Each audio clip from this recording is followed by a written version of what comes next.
अर्ज किया है, इरशाद। पेल दिया ऑस्ट्रेलिया को, अब रोको है डिमांड में। और हेटर्स अपने ओपिनियन की बत्ती बना लो और डाल लो अपनी में। भाई बहुत सारे सवाल थे, मतलब ये कहा जा रहा था कि अब उम्र हो गई है यार, कहां बैटिंग होगी, आईपीएल के बाद से तो खेले ही नहीं है, कहां से बल्ला चलेगा। अरे डोमेस्टिक खेल के जाते ना, गेंद नहीं दिखेगी। भाई गेंद दिखी भी है और गेंद आंखों से ओझल हुई भी है। मतलब जो हेटर्स थे, जो ये सब बोल रहे थे, मैं बस पूछना चाहता हूं कहां है वो। शायद अंडरग्राउंड होने के लिए जगह ढूंढ रहे होंगे, लेकिन एक बात बता दूं, रोको के जितने फैंस हैं वो अंडरग्राउंड में भी तुम्हारी अंडरवेयर उतार देंगे। देखो भाई, सच तो ये है कि रोको ने, यानी रोहित और कोहली ने जो देश के लिए किया है, उसके लिए ऑलमोस्ट पूरा देश ही उनका फैन है। लेकिन कुछ लोग हैं जिनके शरीर के एक विशेष अंग में कुछ ज्यादा ही चुल रहती है, तो वो अपना प्रोपोगेंडा चलाने के लिए आ जाते हैं। ये वही लोग हैं जो सुबह जिनका पेट साफ नहीं होता तो वो उसका गुस्सा अपनी पत्नी पर निकाल देते हैं। ये वही लोग हैं जिन्हें अपने बच्चों से ये कहना पड़ता है कि मुझे पापा बोलो। ये वही लोग हैं जिन्हें सामने वाले के बनियान फटी हुई दिख जाती है, लेकिन अपनी फटी हुई पर उनका ध्यान नहीं जाता। खैर, बात कर लेते हैं सीरीज की। तो पहले 2 मैचों में जब विराट कोहली फेल हुए और पहले मैच में रोहित शर्मा फेल हुए, तो हेटर्स की खुशी का ठिकाना ही नहीं था। उनकी खुशी इस कदर थी जैसे उन्हें वर्जिन वाइफ मिल गई हो। Sorry, no comments on virginity. हाँ, तो मैं ये कह रहा था कि वो इतने खुश थे कि उनकी खुशी 7वें आसमान पर थी। विराट तो 2 मैचों में लगातार डक पर आउट हो गए, तो वो मतलब एकदम लड्डू बांटने वाली कगार पे आ गए थे।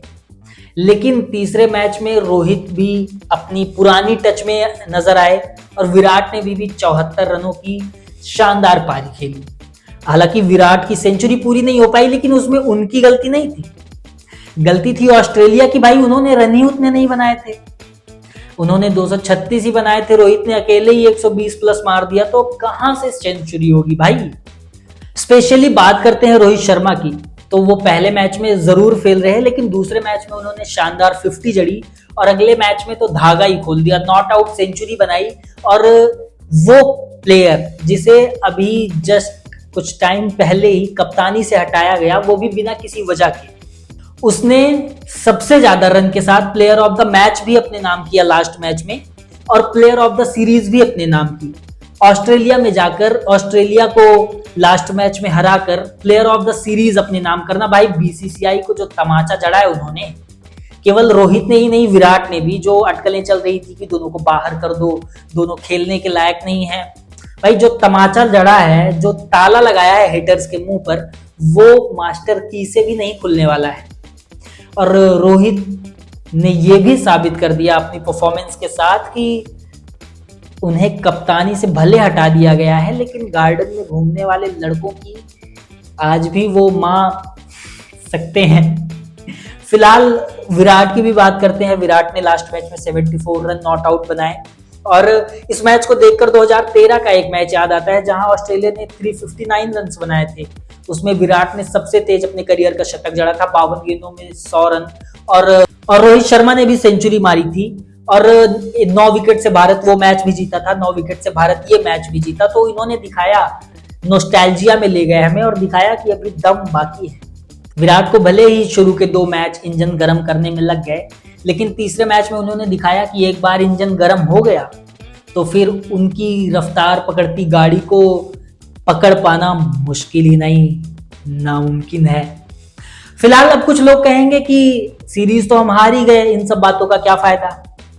भाई तुम्हारी बात भी सही है, लेकिन ऑस्ट्रेलिया में हमारा कौन सा ऐसा रिकॉर्ड है कि हम हर साल जाते थे और वनडे सीरीज जीत के चले आते थे। चाहे पास्ट में देख लो, हम ऑलमोस्ट वनडे सीरीज तो ऑस्ट्रेलिया से हारते ही हैं। और अगर ये बोला जाए कि केवल इन्हीं दोनों की वजह से हारे, तो ये भी फैक्ट नहीं है। रोहित ने तो 2 मैच में रन बनाए, विराट ने भी लास्ट मैच में रन बनाया। अगर परफॉर्मेंस के बेसिस पे आप सवाल खड़े करते हो, तो सबसे ज्यादा सवाल तो खड़े होते हैं आपके कप्तान पर। स्टार कैप्टन शुभमन गिल, भाई तीनों मैच में मिलाकर भी 50 रन नहीं है बंदे के। टॉस भी नहीं जीता एक भी कि चलो टॉस से ही उनको बचा ली कि टॉस जीत गए होते। तो अगर परफॉर्मेंस के नाम पर अब आता है कि इनको बाहर कर दो उनको बाहर कर दो, तो सबसे पहले कप्तान साहब को बाहर करो। No disrespect to him, but भाई किया तो उन्होंने कुछ नहीं है ना सीरीज में। फिलहाल सीरीज खत्म हो चुकी है, वनडे सीरीज, और रोहित और विराट फॉर्म में आ गए हैं, जो कि सीरीज जीतने से ज्यादा इंपॉर्टेंट अभी के लिए है। हालांकि सीरीज जीत गए होते तो उसकी खुशी कुछ अलग ही होती। फिलहाल 29 से शुरू हो रही है T20I सीरीज, उसका वेट रहेगा। उसमें अभिषेक शर्मा, सूर्य कुमार यादव, तिलक वर्मा, संजू सैमसन, ये सब क्या करते हैं। लेकिन इस वीडियो में जाते जाते रोहित और विराट के लिए राहत साहब का एक सीरियस सा शेर पढ़ना चाहूंगा कि अभी गनीमत है सब्र मेरा, अभी लबालब भरा नहीं हूं, जो मुझको मुर्दा समझ रहे हैं उनसे कह दो मैं मरा नहीं। हालांकि जब राहत साहब ने ये लिखा होगा तो किसी ने सोचा नहीं होगा ना कि ये राहत की ये लाइन रोहित के लिए यूज होगी। जोक सपाट, फिलहाल इस वीडियो में इतना ही। रोहित और विराट के कमबैक पर आपका क्या कहना है आप कमेंट सेक्शन में जरूर बताइए। और हेटर्स की जो जलाई है उन्होंने भाई, उनके लिए थोड़ी बहुत बर्नौल मैं कहूंगा ले ले वो, बाकी और कुछ नहीं।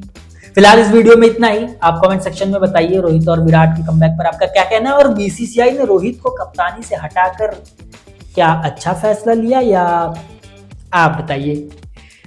खैर, मैं विकास तिवारी साइनिंग आउट, और हमारा रोड टू 100 सब्सक्राइबर्स चल रहा है यार, उसमें कंट्रीब्यूट करिए।